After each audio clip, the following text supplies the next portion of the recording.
G'day, my name is Rob Jackson. Let's get into this Nutrition Fundamentals 1. Not going to go into my background because if you're here, I've either referred you or you found a website or whatever it might be. So you know what it is. Why am I doing this? Number one, I get the same questions day after day. So this will actually provide an ongoing referral resource for everyone. Makes it a lot easier and will hopefully cut back on the amount of time I spend going over the basics, because essentially there is a mass of free information available online. If you look at nutrition, it's an overwhelming amount of information, but often various contexts. So some of it might be in terms of trying to live as long as possible. Sometimes it's about performance. Sometimes it's in a medically ill community, type 1, type 2 diabetes, osteoporosis. So the context changes so much, but very rarely do we discuss that nuance. I also think it's really important that we have a shared language to make any future discussions far easier, whether that's with me or with a health professional or whoever it might be. If we all have a shared language and understanding of some of the terms, then it's kind of, as I've written here, akin to basic financial literacy. If you don't understand what interest, debt, and credit means, it's going to be really hard to have an open conversation, or if you will, a debate with an accountant. Whereas once you know what those terms are, you have a sort of shared language that makes communication far easier. So part of the point of this is to make sure that anyone who watches this picks up some of the fundamental languages, terms, etc. And again, this series is going to start with the fundamental truths, which is based in science, and then slowly open up to more nuance. And we always talk about there's an art and science to all of these things. Well, the nuance is more the art. Why might you choose to manipulate carbohydrates higher versus protein? Or why might you look to have a higher fat intake in certain periods versus others? Whereas fundamentally, the stuff we're going to go over today in this particular presentation is just cold, hard science facts, not opinion. It's what it is. And I think that's something worth raising, which is my little word of warning here. I'm not here to try and convince you of something, sell you something, persuade you on any given food, product, supplement, method. But that I don't care. I'm here to discuss what is the rational, logical, scientific facts. And then maybe once it gets further down the track and there's nuance in it, then there could be some differences of opinions or different options, which I will also explain. No money out of this. I have no vested interest. I just want people to have better questions by having the fundamental knowledge first, rather than walking to me and saying, what's a calorie? So the first thing we need to understand is one of the most important laws when it comes to, body composition and weight gain, weight loss, energy in general, is this concept of conservation of energy. And it is a fundamental law of physics and chemistry stating that, as you can read, the total energy of an isolated system is constant despite internal changes. We, as people, are an isolated system, okay? You are an isolated system, and therefore you adhere to these rules just like, planets, stars, animals, everything else that exists. So energy can neither be created nor destroyed is the easiest way to think of this, right? You cannot make energy and you cannot destroy energy. It is simply transferred from one form to the next. And this nifty little diagram here gives an example where you put energy, so you burn energy, putting energy into the bike for physical movement of the bike up the hill, which is obviously harder. You get potential energy at the top because you're now sitting higher. Gravity helps you on the way out, and therefore you have momentum on the way down. So you didn't actually create or destroy energy, you just shifted it from chemical energy into mechanical energy, and the mechanical energy on the way back down under the influence of gravity. A lot of explanation, really nice little way here. So sometimes chemical energy, such as the food that we eat, can be transformed into motion. You get radiant energy from the sun, which is then converted into chemical energy, such as the process within trees, okay, in order to make both oxygen and for photosynthesis. Once photosynthesis creates oxygen, then you have like chemical energy. So the input of petrol into your car, which you then use for motion again. We see this quite a bit, chemical energy being used for motion or activity, and then electrical energy, transferred into thermal energy. So you don't make or break, you simply convert. That becomes really important. And if we can't agree on this concept, we're going to have problems, because ultimately, it comes down to energy balance. Okay, and energy balance is the single most important consideration within our closed loop in regards to gaining weight, losing weight, etc. Even in terms of performance. So a balanced weight would mean that the calories eaten, right? You're a closed system unless you're somehow absorbing energy of calories via your skin, which would be complicated and debatable. You are eating calories. That's how you're getting energy in. And the calories burned would be via activity, etc. Regardless of how that calorie expenditure is done, when those two are equal, you have a balanced weight. Because remember, if you're a closed loop, if you keep adding something in, okay, you are going to gain weight. You can't just dispose of energy. It has to be stored somewhere. And this is where calories eaten, when they are higher than calories burned, okay, you will gain weight. And equally, if you are eating fewer calories than you are using, or you are just burning so many calories that there's a net balance, then you will have a loss of weight, okay? More energy out than energy coming in. If we can't agree on this concept of energy in, energy out, this is a futile discussion moving forward, all right? And you can just bail and go watch something else, because YouTube's got plenty of things to offer, but this is a fundamental critical point of a closed loop system with which you are part of, and the rules of physics and chemistry do apply to you, regardless of age, sex, gender, whatever it might be, okay? You might not like it, but that's the truth. And then I'm going to hear this, oh, no, you don't. You forgot about, appetite hormones or genetics or cultural background, or what about behaviors or, stress and depression? They can cause weight gain. Now, I've used weight gain in this example because typically that's where you tend to hear these things the most. What about the environment, the foods that are available? They all influence weight gain as well. Or medications. Certain medications can increase the rate at which you gain weight. All of those things are 100% true. Okay, they do influence the way that calories are used. But ultimately, it comes back to that fundamental principle, net calories in, net calories out. What happens with the calories within your closed loop are affected by all of those things. That is true. But the net balance is what matters most. And if the net balance states that you are taking in more calories than you are using, right, or are being expended, you will gain weight. And equally, if the net calories coming in is less than what you are using, you will lose weight, regardless of any of these things. And the analogy I like to use here for people who don't quite sort of believe in that or conceptualize it is it's kind of analogous to causes of poverty.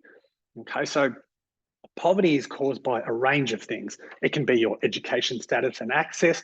Okay, it could be your current employment and income, whether or not you have certain assets.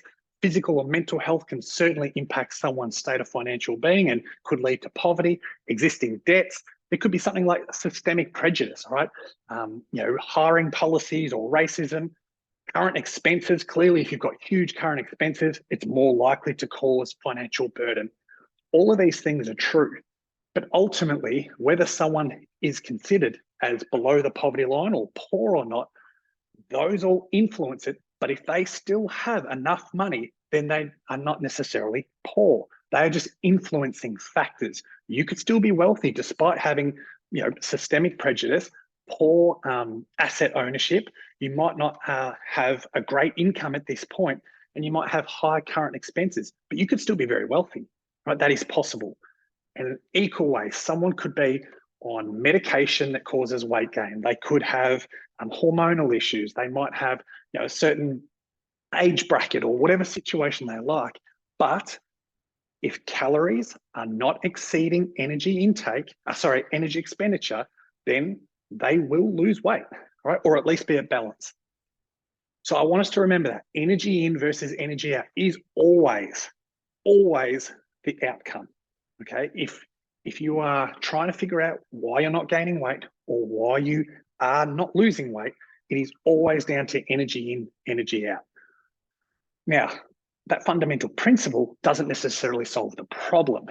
Okay, it's like saying to someone, eat less, move more to lose weight. Yes, that is the answer, but it's not particularly helpful.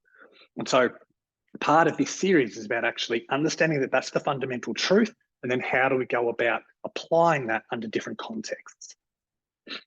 And anecdotally, we see this play out all the time. So if we think about Michael Phelps, during his Olympic reign, he was consuming 12,000 calories per day at a body weight of about 89 kilos, I believe it was. All right, 12,000 calories a day. And he didn't gain weight and he didn't lose weight because his energy expenditure was so extreme for the amount of miles he was doing in the pool that it offset his huge caloric intake. In fact, you would say he needed that amount of fuel in order to be able to complete that amount of exercise. Equally, for those who know, Hafthor Bjornsson, or the Mountain from Game of Thrones, when he completed his world record, which this picture isn't from the world record, but deadlift, he was consuming the same 12,000 calories per day, but at a significantly higher body weight.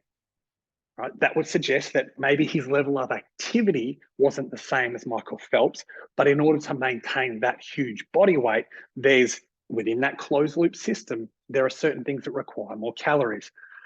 And when we look at the same Hafthor Bjornsson, when he consumed 4,000 calories per day, he lost a heap of weight. And you can see the weight differential there. So that's a phenomenal amount of calories for an average human doing average things. But in a closed loop, him consuming 8,000 less calories per day causes him to lose a significant amount of mass. Then I'm sure there'll be someone who says, but there's probably performance enhancing drugs involved in that as well. 100% there would be. But this goes back to that idea of all of these things can influence it, but ultimately net energy balance is what matters most. When he was at his heaviest, yes, there would have been performance enhancing drugs involved, but that contributes to the fact he's able to sustain a body weight with 12,000 calories per day.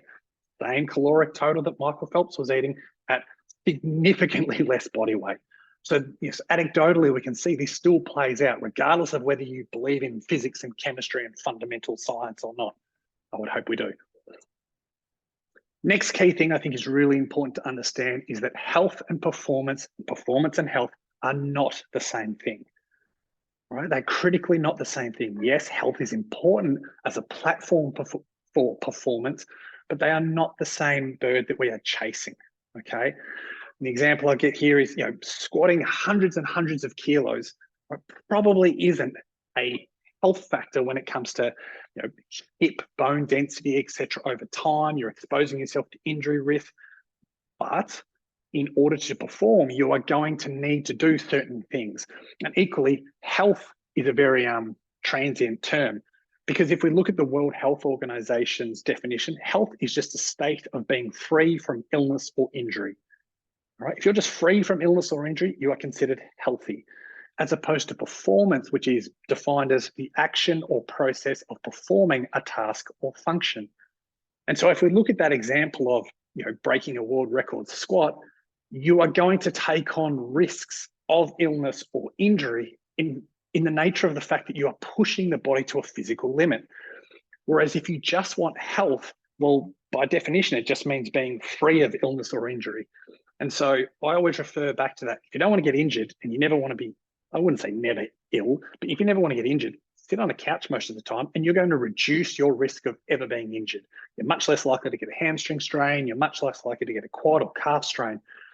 But over the years, what you might find is that you might lend yourself towards having certain orthopedic conditions or weaknesses that down the track might catch up. Those with less muscle mass are far more likely to have bone fractures, falls, all sorts of risks.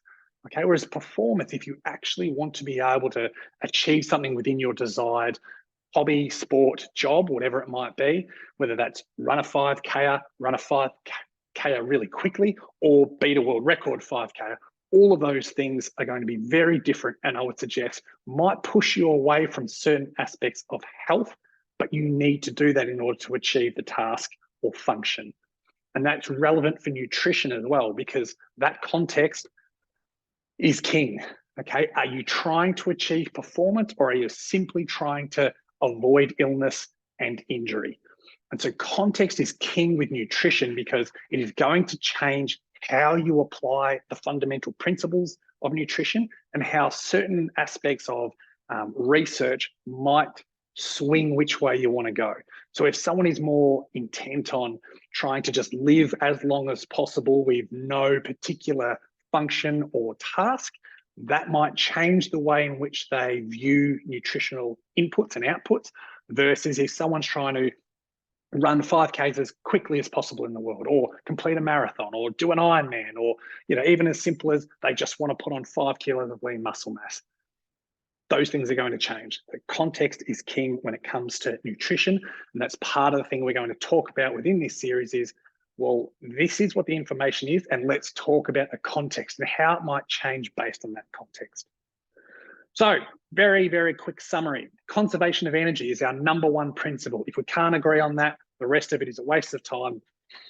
Go watch some kids' YouTube or read a book or something like that, because this series becomes irrelevant if we can't agree on fundamental physics and chemistry. #2, energy balance. So in order to have a closed loop system, which our body is, we need to accept the fact that if my calorie intake is higher than my calorie expenditure, I will gain weight. If those two are relatively equal, so my calorie intake is equal to my calorie expenditure on the average, I will maintain a stable body weight. And if my calorie expenditure is suddenly much higher than my calorie intake, I will lose weight. And finally, this concept of health versus performance. We need to understand that context is important. And when we discuss things such as carbohydrates or protein intake, or how much fat should we have, what types of fat, when should we time it, it's going to be defined by, are we looking purely from a health perspective, or are we looking for performance? Now, keep in mind, many of these overlay. So some of the concepts absolutely help both health and performance. But like with anything and a standard distribution, once we start pushing to that 2-3 standard deviations of performance, we're going to be shifting further away from health. You can't be extreme in any event without taking on some sort of risk appetite, so to speak. Probably not the right word to use, appetite, but some sort of risk component. So it's important we understand the context.